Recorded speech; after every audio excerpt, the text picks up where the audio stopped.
Hello and welcome to the Try Talking Sport podcast hosted by me, Joanne Murphy.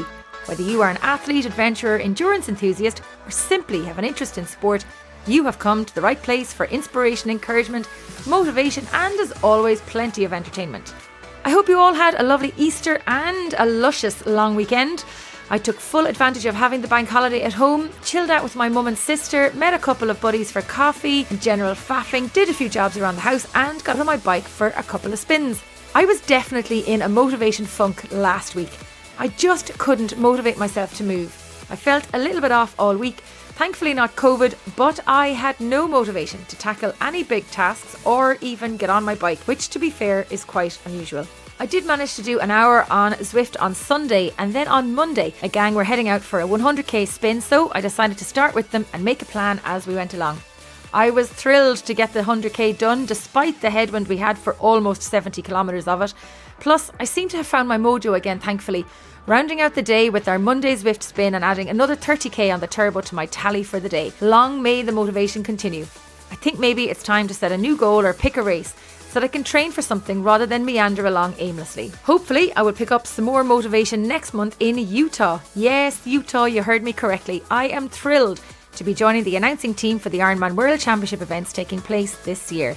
I'm heading to St. George next month for the World Championships, and then we'll head back out to the States in October to Kona and to St. George. Totally excited and, if I'm honest, a little nervous. But it's good nerves, the butterfly ones, like you get on the morning of a race, which just need to be embraced.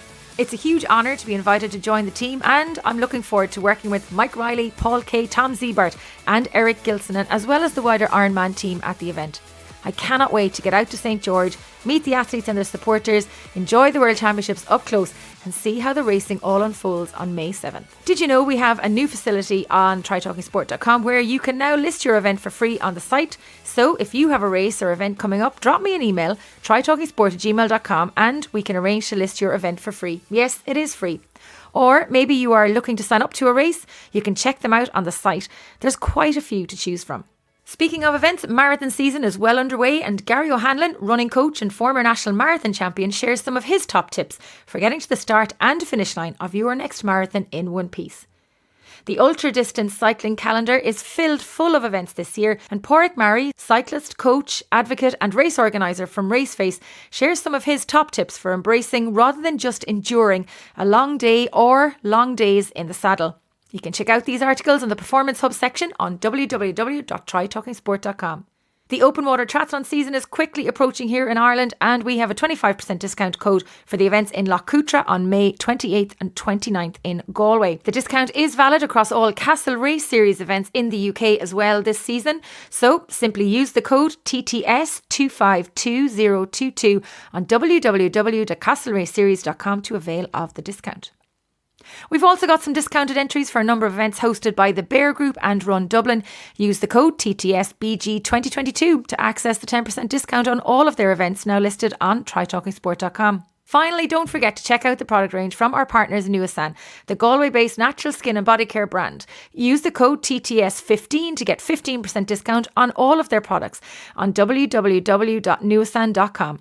You can tell them Joanne sent you, and I can tell you right now, the CBD muscle gel is simply superb. I honestly would not have been able to get on the turbo on Monday night after the 100k on the road if I hadn't used the gel post-ride on Monday afternoon.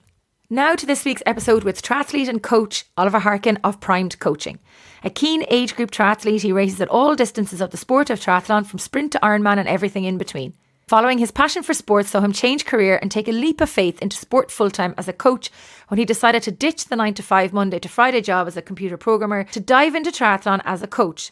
His interest and background in numbers still to the forefront as he delved into this whole new world of sport, and he loves it. Embracing the tri-life, sport has become a huge part of his everyday. He has raced 9 Ironman events since first dipping his toes into long-distance triathlon in Mallorca in 2014. His so-called one-and-done plan quickly put to the back of his head after enjoying the challenge of going long. Catching the Ironman bug, he has gone on to race in Lanzarote, Wales, Barcelona and raced at Kona in 2017, finishing sub-10 on the Big Island. In just a few short weeks, he will race in Lanzarote before heading to Kona once again to embrace the island and the 2022 World Championship event. He has coached multiple Ironman finishers, World Championship qualifiers, race winners, ITU national representatives, and some of the most talented age group triathletes across the country. Dad to 4 children, he juggles daily life with his wife Roisin in Newry, where he is a coach and member of Newry Triathlon Club. He's also the resident coach on the Team RWB Monday Night Social Zwift Spin, where we while away an hour on the turbo every Monday night from 7:30pm. In this episode, Oliver shares his journey in sport, his passion for chasing goals himself and supporting his athletes to do the same. He gives us some top tips for embracing your race, from training and race day preparation to getting your fueling right, and the importance of having fun and enjoying the process of getting not only to the race start line, but most importantly to the finish line. Now go on, grab a cuppa and enjoy the show. Oliver Harkin, welcome to the Try Talking Sport podcast. Well, this is a change. We're talking to each other, but I am not on my bike and neither are you. Great to be here, Joanne. Usually we have a bit of a chin wag on a Monday, but we're usually rivers of sweat and huffing and puffing on the turbo on our Monday Zwift spin. So it's a nice change. It is. So tell me, how has your training gone this week since I was talking to you on Monday? We have 4 training weeks to go before Ironman Lanzarote. So the shit's fairly hitting the fan now, if I'm allowed to say that. Is the pressure on? Pressure's on. Everyone's getting very excited. Ironman Lanzarote is the first major full distance event. Actually, no, I was going to say the first full distance, but Mallorca is 2 weeks before it, on the 7th. But Lanza's on the 21st of May. So we're all the athletes are gearing up for this first big hit out of the season. Everyone's getting very excited. You enjoy the tougher races, Oliver? Wales, Lanzarote, Kona? I prefer lumpier courses, to be honest. I find it suits me better. I've done Ironman Wales twice, and now I'm heading to do Ironman Lanzarote for the 3rd time.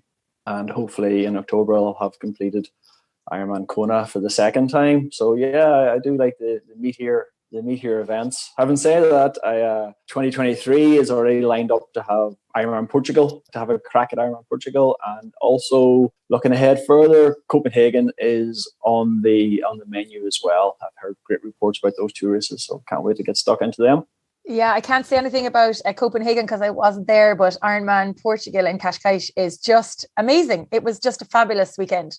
This will be my 2nd trip to Kona, and I think after that I'm going to focus more on sort of family trips to the likes of Portugal and taking the whole family over there and making it more of a family holiday with the Ironman rather than Ironman being everything that it has been recently.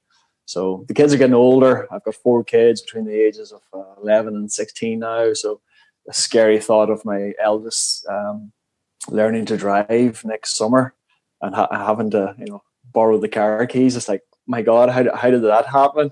So I want to go away to these races with my family and seeing them doing the Iron Kids and taking part in that side of things. Do any of them do triathlon? Are they inspired by Dad's endeavours in sport? They're determined not to do triathlon after all the huffing and puffing that I do. They swim. They're in the swimming club. They do a bit of mountain biking, but nothing triathlon related as yet. They do enjoy the open water swimming, so I think that might be an inroad for them. But when they see me crossing the line and collapsing and fainting and wimping out, they sort of go, "That's not for them." Well, and I wasn't going to mention about the fact that you cried on a finish line, cry. Or that you nearly fainted. You did cry. I did not cry. Don't be telling lies now, Joanne. Come on, Oliver, tell the truth. Where were we? I had contact lenses in for 10 hours, and my eyes were very dry at that time, Joanne. Was that Ironman Wales in 17 or Ironman Wales? No, in 16 was it? It was the first time I saw. You're making it up anyway. See, you can't remember the details here because it never happened. In 2016, I went over to do Ironman Wales with no expectations. I was using it as a recce to see if I could do pretty well the following year. So I went over in 16 and I've done 9 Ironman, and that was the only race that I've ever experienced where I felt like I was racing. I felt like I was fast in the water and the transitions were slick, and I was chasing a few Irish guys on the course, on the bike and on the run, and just to come around the corner and the finishing shoot in Tenby is just phenomenal. did the whole airplane, side to side, high-fived everyone, crossed the line, looked back, it was 10:02. We went, so close to sub 10. And I didn't know where I finished. The tracker wasn't quite working that day. And you came over to me and went, well done, Oliver. I think you've come second and you're going to Kona.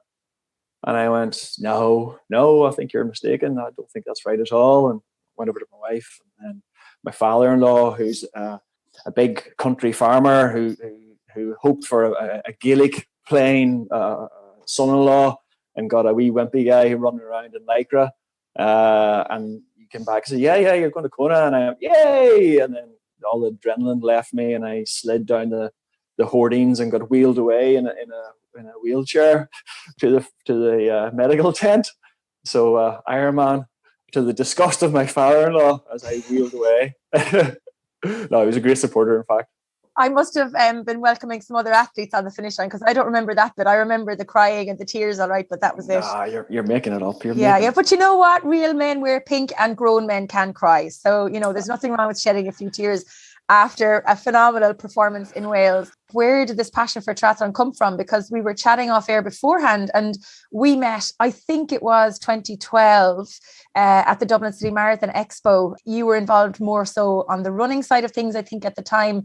And I think it was in the tri zone that year. My timing might be off, but I think it was. But there was no triathlon, I think, in your life at that stage, was there? It was tentative at that stage. I was trying to bring a few runners, a few marathon runners over to the dark side off triathlon at that stage. But if you go back even further, when I was growing up to about the age of 17 or so, Joanne, I played soccer and Gaelic football to a very, very exceedingly poor level. I thought you were going to say to a very high level. No, couldn't kick snow off a rope. Absolutely rubbish.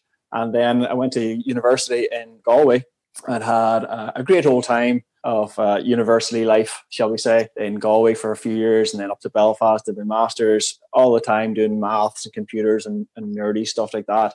Started into work as a computer programmer, and then after a couple of years realized it wasn't for me. And so we're talking about the turn of the millennium, 1999, 2000, all the way back then. I decided I needed to turn things around. Decided to go into coaching, became a PT, personal trainer first, so I could make a good grounding in strength and conditioning and the nutrition side of things, and then into swimming coaching. And the great thing, and I highly recommend this to any coaches out there or coaches starting off, get your swimming badges, learn to teach kids to swim. If you can teach kids to swim, you can teach anyone to do it, I think.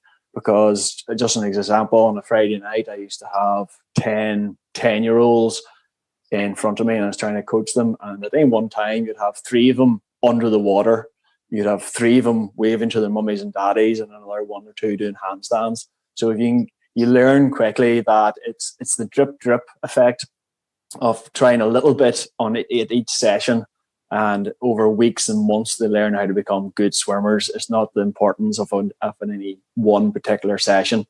So anyway, got my badges, did the triathlon levels 1, 2, and 3, and had, I was down the road of triathlon coaching, and that's where I met you then at the Marathon Expo for the first time around 2012. Had a good few people doing the marathon at the time, so I was down helping them and helping other people on the coaching side. And look at you now. It's been great. I took a big thank you to the support of my good lady wife, who suggested that and encouraged me actually to take a chance. And I packed in the old job of computer programming and took a chance on the coaching side of things. And it was great to have a passion, to find something you're really passionate about, to go for it with everything you have. And every morning you wake up and you're going to meet someone at a pool deck, or you've got a running track session, and you're meeting positive, encouraged people who are taking on wonderful goals of maybe giving up the fags or changing their lives or learning to swim. It's just a wonderful way of life. And then you come on to the Swift Spin on the Monday night, and between the two of us, we cause awful mayhem. Well, thankfully, you have to read out the rules on the Discord channel every Monday. It's good crack. The hour flies by, and to be honest, it's one of the reasons why I'm in decent shape at the moment, because there's been a lot of Monday sessions where Monday evenings I'll be going, oh, I'm a bit tired here, but Joanne needs me to turn up. And so we just turn up and we just talk rubbish for an hour. We put in a few sprints if we're feeling good. But just that's another aerobic hour added, and it starts off the week in great form. Yeah, I love it. It's about a year and a half now at this stage we've been doing it was 2020, September 2020, as part of Bike Week. We kind of kicked it off, and then we started it the following week, really, wasn't it? So it's mad when you think about it.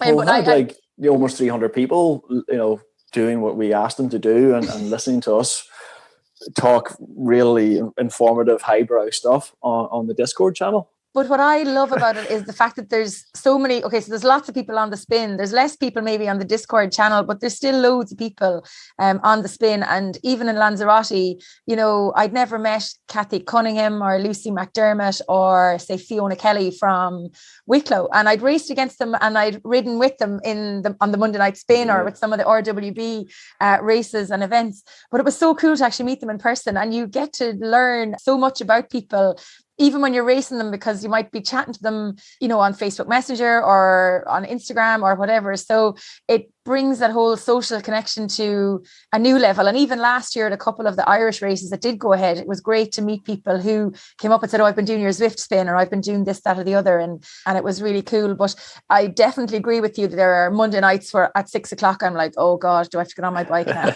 I really do want to get on my bike. But actually you do turn up because you enjoy the banter and the crack, and then there is a kind of a sense of obligation as well to turn up at every time that you can. I know there's times when both of us have been away gallivanting at the same time, and we have to give a big shout out to Karen and Russell, who have been leading the charge for us in our absence mainly, although Russell hasn't been seen on a Monday night for quite a while now. I don't know where he's disappeared off the scene. I don't know what he's been up to. I think he's been celebrating, just handing back the yellow jersey back to me for a few weeks. Yeah, I think he might be afraid that if he signs on, either one of us might he's worried he'll get a job. He might get a job anyway. So a big shout out to Karen and to Russell, and also to Elaine, who's kept the wheels turning as well while we were off gallivanting in March. I want to come back, Oliver, and talk to you about your own journey then, from, I suppose, when you kind of got stuck into triathlon. Where did the interest in Ironman come from? Because really your focus over the past few years has been on the long distance racing as opposed to short and Olympic distance racing. Yeah. So traditionally, back when I started, there wasn't the same sort of focus or attention on the long distance. The shorter distance, and there was the focus, and there was more of a traditional route of getting good at the sprints and the Olympics for many years, and then maybe dabbling once or twice in the 70.3s. But it was a very small contingent of people that went towards the extreme of the Ironman and the long distance triathlons. And that was me. I spent about 8 years loving the Irish scene of sprints, Olympics, the national series, travelled all around the country from Donegal to Cork and Kerry. And the main race when I was in my peak of 30s or whatever, if you can call it a peak, was Hell of the West in Kilkee, County Clare. A brilliant race. That was a brilliant race. Start of June, everyone in the country from the north, south, east, west, all turned up for that weekend in Kilkee. Hard race, hard partying afterwards, and everyone just focused on it. So when I was starting off, the main races were that one, the Hell of the West, and also Loch Ness, which actually held an ETU championship race, and we had the pleasure of seeing Javier Gomez and Alistair Brownlee racing at that when he was only maybe 16. So they were the main races on the island at that stage. And then over time, as I developed as a coach, more and more people were dabbling into the longer stuff, and I was coaching them as for endurance and building them up and getting them ready for a 10, 12, 14-hour day. But I knew the stories were coming back about how mentally tough it was for the athletes. So I sort of said, right, I'm going to have to delve into this myself. So in 2014, I did my first Ironman in Mallorca. And again, lots of people are physically prepared for it, but mentally it's really, really tough. There's some dark moments and dark times on every race, no matter how fit you are, and you're running along and you see exceedingly fit looking people, sat on the side of the curb, either crying or vomiting their guts up. And, it really tests you physically, but more so mentally. Prepare for that. We'll come back to all of that piece around the mental toughness in a few minutes. I want to kind of chart your journey a bit towards where we are now. So you've done quite a few races since that very first one in 2014 in Majorca. And now you are on the road to Lanzarote and Kona 2022. Yeah. So my first one was September 14 in Majorca. And then after that, I started to realize I had a lot to learn and I needed to get a bit more experience under my belt. The first one was, like a lot of people, was only supposed to be a one and done. And I wanted to do it as an athlete and also to get the experience from the coaching perspective, as I said, from the mental side of it. But then across the finish line, it was such a buzz. It was just the highest of highs. It was fantastic. And then I signed up to do Ironman Nice the following June, and then Barcelona. In 2016, I took on the challenge of the Big Daddy, I call it, is Ironman Lanzarote. I think it's the hardest race for anyone to do. So I did Lanza, and then I thought I might as well follow up with a nice easy one in Ironman Wales in September. And as I said to you earlier, Wales, I thought I had a good chance of qualifying for Kona in Wales, but not on the first effort. I thought I'd need a couple of goes at it. But I surprised myself and I surprised everyone around me when I qualified for Kona in September 2016. So to prepare for Kona, I thought Lanza is a very hot, hilly, hard event. I thought that's the perfect location to prepare for Kona. So went back to Lanza in preparation for Kona in October 17. Had a wonderful time there. And decided Ironman Austria was going to be the next one. I had heard great reports of that. Went to Austria with a big crew from Muri Tri Club. Had a wonderful time. The race didn't go to plan, but it gave me the fire that I wanted to get back to Kona again. So by the time that September 19, I went to Wales, qualified for Kona again. It was a totally different race to the previous effort. I had a fight tooth and nail. It was not smooth. I almost didn't make the first 400 meters in the swim. It was like a mini panic attack at the start of the swim and couldn't get my breath. I was looking for the exit, but I managed to calm myself down. Got through it and ran my way to third in that race. Got my Kona slot, but it's been, I've been twiddling my thumbs since September 19, waiting to get to Kona. So it's like that's fully 3 years waiting to do that race. And we're now only a few months away from it, and only a few weeks away from Lanzarote. Yeah. So I generally recommend two Ironman races, especially people starting off. The main reason is you need to learn about pacing and primarily about your nutrition. You really need to dial into the nutrition. So if you're only doing one Ironman a year and you get your nutrition wrong, it's a long wait before you get a chance to do it again. Whereas if you're doing the two, one in May, one in September, October, it gives you 2 bites to get that sorted. And then once you got your nutrition sorted, then you can be more picky. You can just drop it down to one Ironman a year if you wish. So that's got Lanza again. I'm going to do some 70.3s in Ireland, Sheephaven, up in Donegal in the end of June. And then I'm on the lookout for another 70.3 maybe at the start of August. Doing some cool local races. I always personally do a sprint, an Olympic, a 70.3 and an Ironman every year. And I really encourage my athletes to do a sprint, an Olympic and a 70.3. The 70.3 is good practice, but the sprints and the Olympics are just good crack. At the end of the day, all the athletes I coach, to inform them, none of them are going to the Olympics. We're age groupers. We're 30 plus. We're in it for good health. We're in it for good crack. We're in it to see nice destinations and to be social. And that's the main point. And sometimes age groupers lose sight of that being healthy, being social, going to see nice places, that's That's the main focus points. And when, as age group athletes, we do begin to lose sight of the bigger picture of the fact that it is meant to be fun, it is meant to be social, and we are lucky to actually get to do this. It can go the other way, Oliver, where we become too ingrained and too indoctrinated into the whole, I have to train for 3 sports every day or 5 days. So how do you, as a coach, rein people back in and give them a dose of reality without knocking them? Well, it comes down to they have to establish a routine and build up a certain training momentum and try to keep that momentum going. The major factor that affects triathletes is too much intensity. So if you have a certain amount of volume and most of it is low intensity, your body adapts to that and recovers from it very well, and you can keep that going for weeks and months, and for Ironman, getting good at Ironman, years. It's a long-term project. But once you start adding in too much intensity, that's where the body can't handle it. So, we talked about the Zwift, that being very good, but the Zwift racing is very enjoyable. It's a very, very hard effort.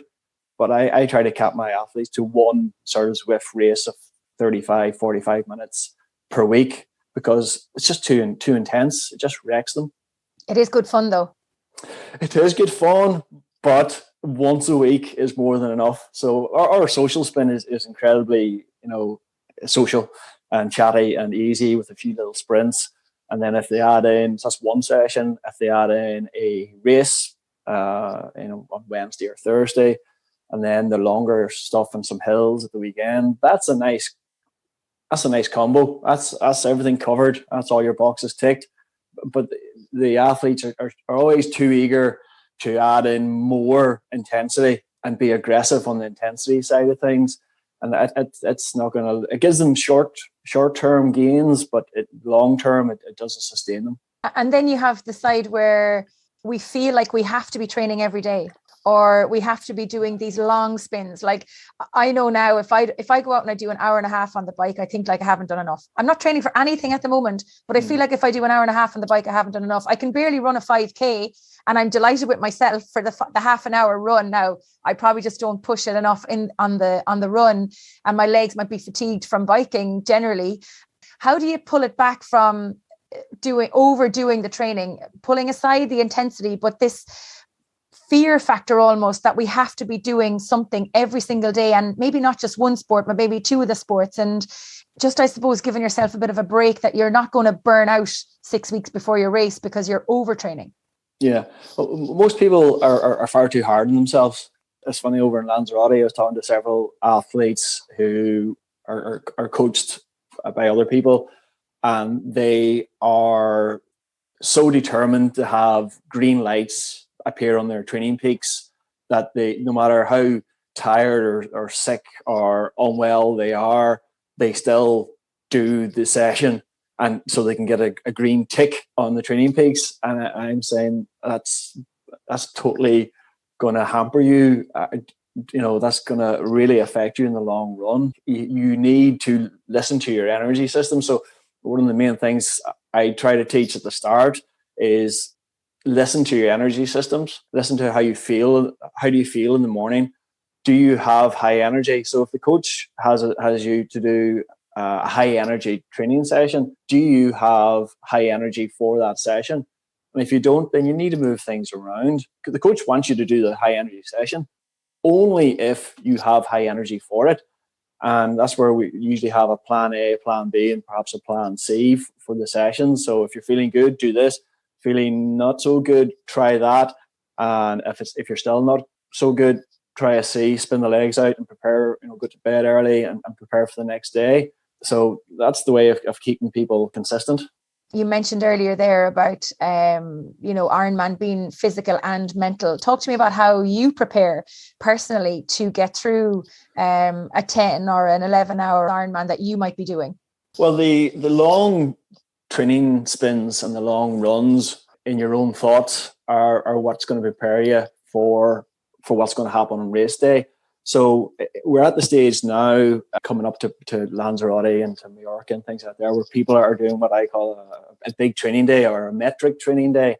So they're doing the metric equivalent of a full Ironman. So it's The full Ironman is 2.2 mile swim. So you do a 2.2 kilometer swim, get changed, hop on your bike. You do 112 kilometers off a bike, and then you do a 26.2 kilometer run. So it's a 5/8 of an Ironman day. That's going to give you a great flavor of what you've got in store for yourself. And it's actually harder.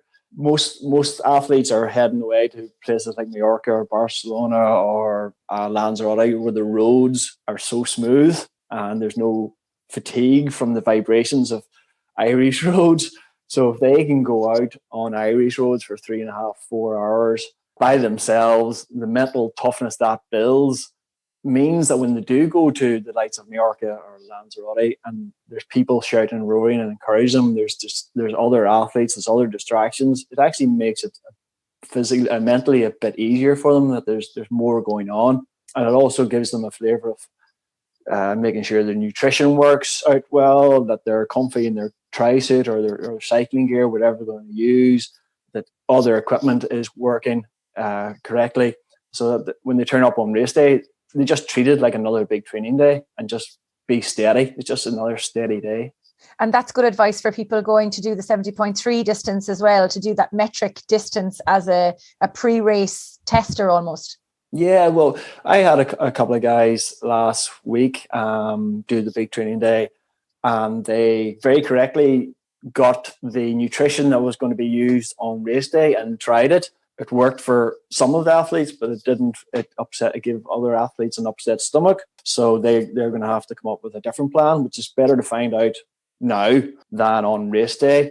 And just and the small details matter. You make a slight error or slight miscalculation, and it gets just magnified when you're out for an Ironman day. So this athlete normally would take Haribo jellies as part of his nutrition, just Haribo jellies. But for some reason, he wasn't able to find them, and the only one they had was the sort of sugary, fizzy version of them. And just that small change over the course of many hours meant his stomach was wrecked. Just instead of regular Haribo jellies, he had the fizzy ones, and it wrecked him. So no more fizzy jellies for his race coming up. And note to self, if you're traveling abroad, bring your favorite brand of jellies and the actual product with you for your race. Don't be relying on the fact that you may or may not get them in the local town or village that you're staying in. Yeah, exactly. The number of people that you ask them how to go, and it went poorly because the nutrition didn't work for me. And what did you use? I just used whatever they gave out on race day. Had you tried it before? No. I just assumed it would be okay. You can't do that. You can't assume it's going to be okay. It has to be tried out. The one downside in Ireland is we don't have the heat, so we can try out. We can do many hours on terrible roads, and then when we go away, it's much easier. We can try out our nutrition and be happy with that. But how the athlete handles 30-degree heat or 25-degree heat, that's experience. You go over to Lanza, you've tried out many things, but that 25 to 30 degrees makes a big difference. And of course, the sweat loss as well, the amount of salt that you lose as well is probably important in the heat. Yeah, and the heat makes you thirsty. You're not going to eat as much on the bike. You're thirsty. You're not going to eat as much. So you sort of have to factor that in, that you're going to maybe perhaps take calories more from your fluids. I would still try to take some solids on the bike. Your heart rate's lower on the bike. You can take on some solids. I've had athletes with the full range of nutritional requirements. I've had one athlete who did Ironman Frankfurt, and all he could take was gels. He couldn't take solids at all on the bike or the run. So he did the whole day on gels. I think it was about 18 gels he took over the course of the day. Wow. That famous photograph you see of the top tube with all the gels sellotaped to the top tube, that was pretty much him. He got to the finish line, got his medal. I don't think he slept for about 4 days afterwards. And then I've had another guy who couldn't stomach the sugary stuff. The gels didn't work for him. He tried bars, that didn't work for him either, and he ended up doing Ironman France with Jamaican gingerbread, Jamaican ginger cake. So he basically sliced it up, bit of butter, individually wrapped, and he got his Ironman medal using Jamaican ginger cake. I remember in Roth, I used to train with white bread sandwiches with like strawberry or raspberry jam, because I was always afraid of the GI issues on the run. Of course, in Germany, the jam is slightly different to what we have here, and so is the bread. So hadn't thought about testing the jam or tasting the bread before the race day, the couple of days beforehand. So on the day I had the sandwiches packed. Yeah, no problem at all. Went to go take a bite out of the sandwich and nearly puked. And that was the end of my race nutrition. I got around the bike course in Roth on a banana, and I think it was Mars bars they were giving out. And that's what and whatever carbohydrate drink I had at the time, I think it was High Five. That's how I got around my Roth spin. And then on the run, I think maybe I had a gel and jelly babies, because my stomach absolutely cannot handle any type of weird food or anything. Like, it's crazy. But that was rookie, like that was 2013. I've learned an awful lot since then. Yeah, I still got across the line though. Yeah, you got your medal, you got your t-shirt, but who would have thought you had to bring your own sliced pan over to Germany and your own jar of strawberry jam? One tip I would give people who are maybe doing their first Ironman event this year, and it's been a long time coming, is to pack in your streetwear bag after you finish the race, pack something savory or something you look forward to eating.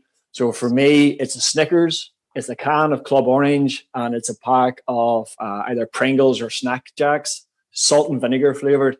The number of races where I've, the final 10K, I've got through the final 10K with just the thought of those salt and vinegar Pringles and the Snickers. And like I pack in my suitcase Snickers, can of Club Orange, and the Pringles, and they go with me. You just don't know if they don't have Club Orange over there wherever you're heading. Yeah, or they might only have Pepsi instead of Coca-Cola, or they might not have any of the brands that you want. From your own experience, what keeps you coming back to full distance racing? So you've talked about how sprint and Olympic was the first maybe 8 years of your training and your triathlon, but why long distance and why Ironman? To be honest, I'm too slow for sprint distance races. I'm too far down the field now. Seriously, I to be honest, I think 70.3 is a class distance. It starts in the morning. Most people are done within 5, 6, 7 hours, so it's done by lunchtime. You can still, you meet your family afterwards, have lunch with them. You're not wrecked for many days afterwards. For me personally, it's still a challenge. It's seeing new places, and still the challenge for the full distance. I know this year, due to the COVID and races being carried over, I'm doing Lanza, which I've done before, and I'm doing Kona, which I've done before. Are you going to Kona, are you? Have I mentioned it? No. So as I said to you, next year I'm going to go to new places. I'm looking forward to new destinations and new experiences.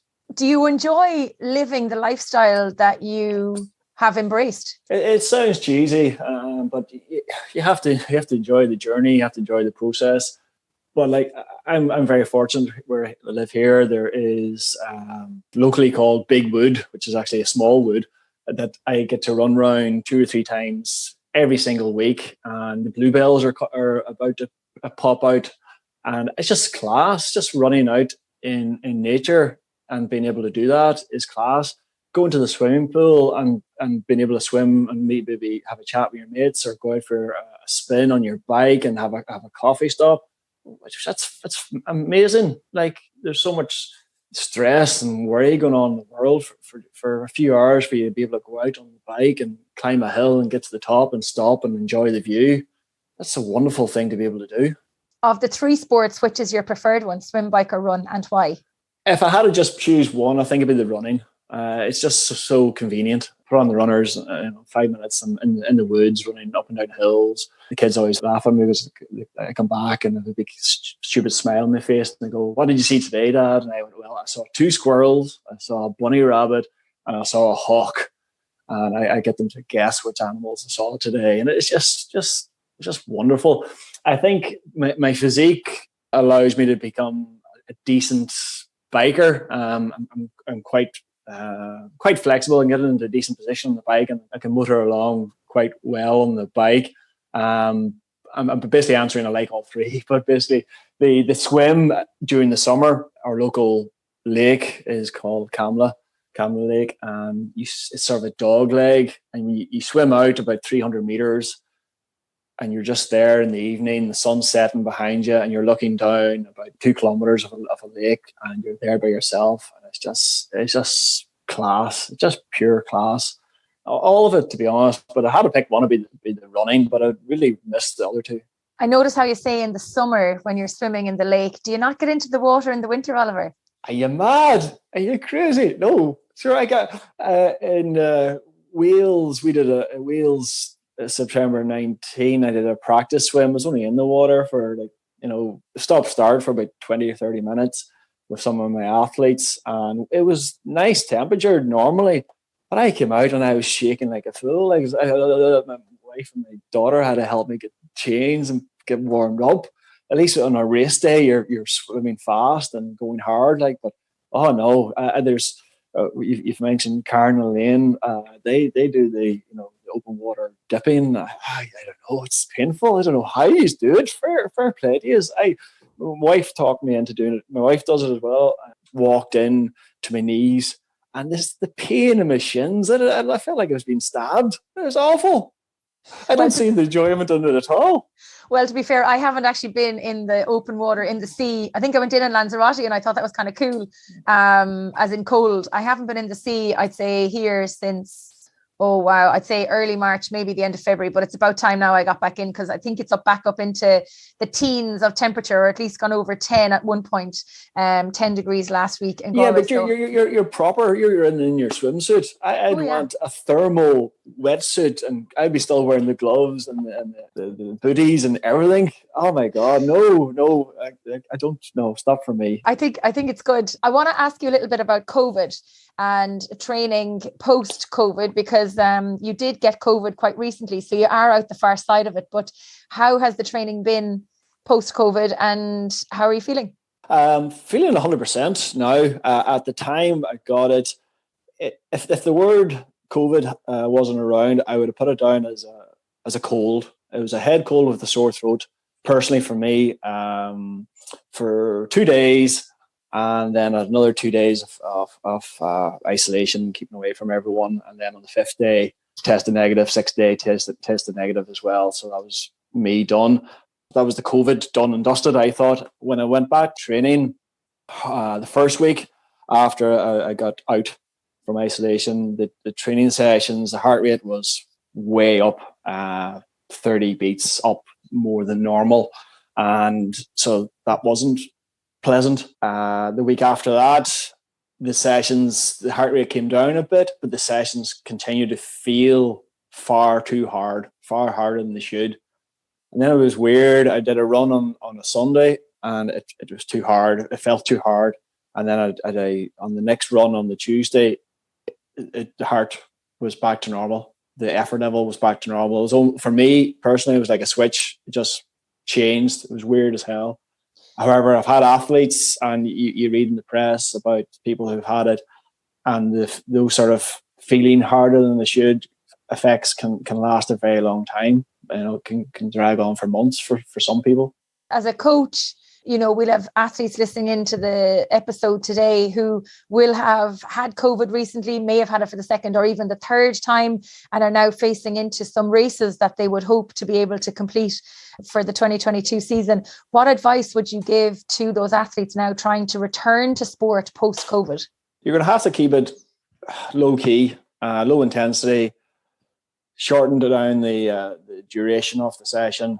And you're looking more for a green light that you're okay to pick up the intensity further on down the line. There's a certain amount of training you need to do to improve your fitness, but there's a lot less that you need to do to just maintain where you're at. So you may not be gaining, but you're not regressing, you're not losing fitness. So when you're in that stage, you go into more maintenance mode. You carry on doing your yoga and your strength work and things like that there to keep yourself in good nick, but maybe the volume and intensity comes way down until it passes. And you don't know, you can't force it. If you start ramping things up and forcing it, your body could reject it, and you could be back to square one, and it could really hurt you long term. So I know recently professional athlete Joe Skipper has announced that he went over to Ironman South Africa, and he was the favourite for the event, and I think he only finished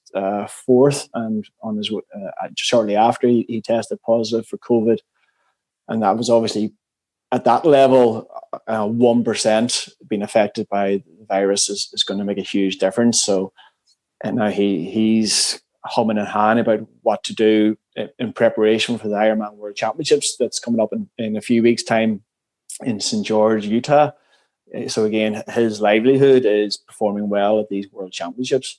But if he pushes it and his body rejects it, what happens then? And if he doesn't push it, he's not going to have the fitness required for a World Championship. So it's at that level, it's an intriguing question for what he should do. Speaking of Utah, we are just a couple of weeks away until that very exciting race in St. George. So Oliver, to put you on the spot, who are your top 3 male podium finishers? You don't have to put them in order if you don't want to, but who do you think is going to take the title? Well, I was very disappointed to hear Jan Frodeno announced he wasn't going to be there, and I think Patrick Lange had a bike accident, so he's not going to be there. So the last number of champions of the Ironman events aren't there. Sebastian Kinley is still there, but he's a former champion, but he'd be a big surprise if he wins it. The main smart money is going on to the Norwegians. The Olympic champion Christian Blumenfeld has been invited to the event, and he's probably the favourite. And 2-time 70.3 champion Gustav Iden, also Norwegian, is going to be his main rival. So I expect those 2 guys to be on the podium for sure. Then it's hard to write off Brownlee, Alistair Brownlee. He did his race in Oceanside recently, didn't go to plan for him, but he's a smart racer, and I think the challenge of the 2 Norwegians, he may bring out the best in him, to be honest. And everyone loves Sanders, Lionel Sanders. Everyone wants Lionel to go toe to toe with these guys. So you got the likes of Lionel Sanders and Sam Long and Kingley, who are Uber bikers. I think it's going to be great. It's disappointing that Frodeno and Lange is not going to be there, but no, my money is going to be in Blumenfeld, Eden, and I'll go Brownlee or Sanders. That's okay. 4. I know, sorry. Okay, but I wonder, have you a wild card as well then, maybe? Your man, the American guy, Ben Hoffman, he actually came, he was 4th in the World Championships, and he ran phenomenally. So if he does that, when you look at the Ironman World Championships, you have to see what athletes are going to be able to run. We used to be sub 240, but more likely it's going to be closer to 235 for these guys. And Blumenfeld, Eden, Brownlee can do that. Sanders has come on really well. I think Hoffman can do that as well. So I think Hoffman might be an outside bet. Mm-hmm. Okay, and then moving on to the ladies. Yeah, again, we'll start with the disappointing news of Lucy Charles Barkley with a hip fracture. Unfortunately, not going to be on the starting line. She was the favourite, is reigning 70.3 world champion. So it's disappointing that she's not there. Annie Howe from Germany is the current champion. She got beat by Kat Matthews in Lanzarote recently, but it's very difficult to read too much into those things because some athletes may be going there under a lot of training fatigue and others may not. So again, like 1% difference can make a huge difference on the race day. So Annie Howe is going to be hard luck past her as the champion. Danielle Reef has 9 world championship credentials under her belt, 5 70.3s and 4 full Ironman world championships from Kona.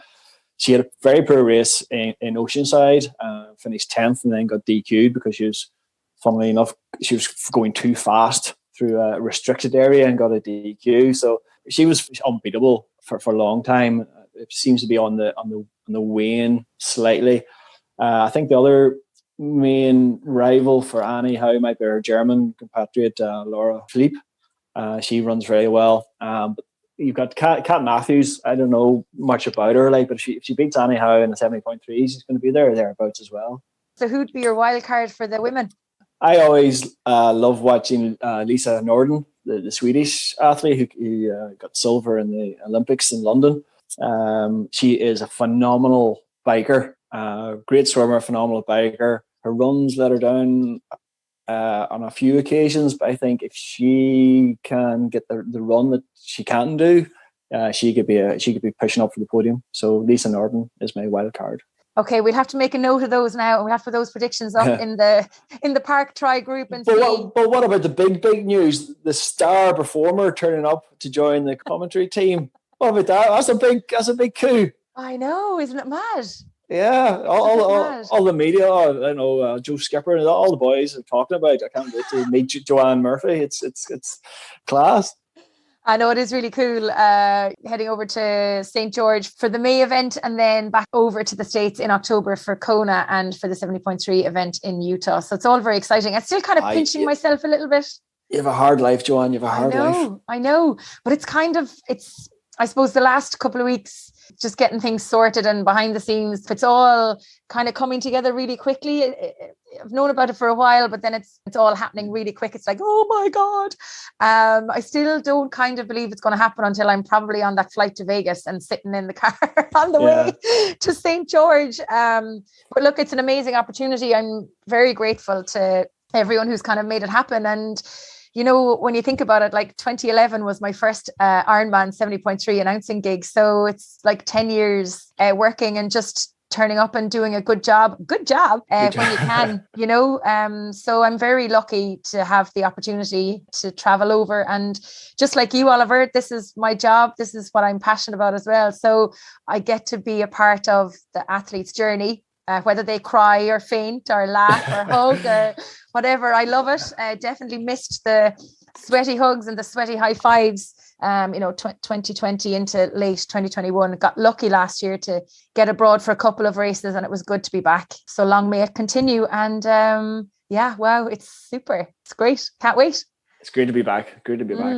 Before we go, right, talk to me about motivation. Because we both live definitely you live the lifestyle, the active lifestyle. You're racing, you're training. You are a shining example for your athletes and for your community of how to live an active lifestyle in the sport of triathlon. But motivation has to wane at some point. I definitely feel like since I came home from, say, Lanzarote / Malaga, it's been really busy, and my motivation to train has just gone through the floor. Probably the first time in a long time. I know I don't have a big goal for training or for racing so far yet this year, but I need a kick in the arse to get moving again. What do you do to motivate your athletes? Motivate me, Oliver. Well, most people start off training for a big goal. The first 6, 8, 10 weeks, it's their own mojo, so their own motivation gets them through it. But every athlete has periods where their motivation goes. And that's where I would highly recommend you use the motivation of other people to get you out the door. So especially Ironman training, it's a lot of it done by yourself. But at the end of the day, we're in it for health reasons, but also social reasons. So I try to schedule a plan for an athlete that at least one session of swim, bike, and run is with other people. So again, like the example of our Monday night spin, there has been Mondays where we've said, the motivation's not been great. But then you get on the bike, you start because there's people, expecting you there, or, as soon as you start, the motivation will rise and you'll feel good and the crack's good. So it's the meeting people. So if your motivation drops, then don't be thinking, right, I have to go out and do 4 hours on the bike. You shouldn't have to do it. I think you're making a decision. You should meet your mates. And instead of doing 4 hours by yourself, that's going to demotivate you even further. Contact some of your mates. Go for a coffee spin. It may not, push your fitness to a higher level, but fitness is nothing without motivation. Like your fitness will go into the shitter if you don't get training. So meet your mates for a coffee spin, go for an hour, chat, stop, have a coffee, have a bun, cycle home. And if you do that, you will come round. So whether it be a track session or a coffee spin, or in the summer, meeting your friends on a Wednesday night to go swim in the lake and make it social, bring your coffee, bring a pack of biscuits, that will keep the motivation going, and that will keep you on the fitness journey and will ultimately lead to a higher level of fitness. I love it. I'm hoping to get out on the bike today or tomorrow for a little spin. Hopefully the weather isn't too bad. We probably have a lot of people who are planning on maybe doing an Ironman for the first time, or doing an Ironman for the very first time since maybe 2019. They haven't raced. Similar to yourself, they won't have done a long distance race for a while, or they will be doing their very first Ironman distance race. What would be the one piece of advice you would give them to consider between now and their race? Reduce your expectations. Some people go to Ironman expecting to do this time or that time. And if it's your first one, take time out of the equation, take expectations out of the equation. You've never done anything that long before. You don't know how you're going to react to the heat, to the euphoria, to the adrenaline that goes on at different stages. You don't know how there's going to be dark times on the bike and on the run. You don't know how you're going to react to that. You don't be putting pressure on yourself, looking at your watch, saying, "Oh, I should be running 5 minutes per kilometer, and now it's 5:10. Oh my God, I need to speed up or I need to slow down." Just enjoy the challenge as best you can. Take the expectations out of it. But if you are doing it, your first full Ironman, I highly recommend about 9 weeks out, do your big training day. Especially if it's your first one, do your big training day about 9 weeks out. That gives you time then to improve it. If things need to be tweaked, you've got time. If you leave it too close to the event, then if it doesn't go well, you don't have much room to play around with. But if you do the big training day, the metric training day, about 9 weeks out, that gives you time to improve things. You want to finish that metric training day. It's a long day. It's like it's an 8-hour day, and you want to know, okay, if I just carry on doing that type of pace, that type of nutrition, that timing of nutrition, that quantity of nutrition, I will get to the finish line. So will you take your own advice and have you set a time for Lanzarote and for Kona? Oh yeah, you put me on the spot now, haven't you? I've done Lanza twice, and I've danced around the 10.5 hour mark. They keep changing the course. Bits of the island keep falling into the sea. So there's a famous El Golfo loop that's through the lava fields. It's very iconic and scenic, but a bit of the road has fallen into the sea. So they've cut that out of it. So it changes the bike course a little bit from what I have done before. But for me, I'll be about 65 minutes, give or take, for the swim. I'll be 6 hours on the bike, give or take a few minutes. And the run, I love the breaks 3:30. I've run sub 3:30 in Wales twice, which is not a flat course, but in the heat, I think I've never gone faster than 3:35 in Kona. So if I can go a bit faster than that in Lanza, it's encouraging for what I could do maybe in Kona. And have you eyes on the prize in Kona for a particular time, or are you going out to enjoy it and relish the opportunity to be back on the Big Island? I enjoy the atmosphere. In 2019, I had 3 athletes qualify for it. I went over and supported them and coached them at that, and the build up that race week of Ironman is just phenomenal. Like you're at the famous Digme Beach at the pier, and it's a little tiny beach. It's only about 20 meters long. It's tiny. At 7 o'clock in the morning, and you are shoulder to shoulder with Jan Frodeno's there, and Lionel Sanders is there, and Lucy Charles is diving in. It's just wonderful. You dive in, and there's all the tropical fish and turtles and dolphins. It's like a mecca and a Disneyland for us long distance weirdos. Final question: apart from your trip to Lanzarote and your trip to the Big Island, what are you most looking forward to in the season ahead? I'm most looking forward to there's a cinnamon bun in Lanzarote the size of your head. what do you call the main cafe? They everyone stops in Lava Java. Yeah, I was there the first time, and it was a couple of weeks before the race, and they had this cinnamon bun, and I was like, oh my God. I said, no, I can't have it. I'm going to race. Can't have it.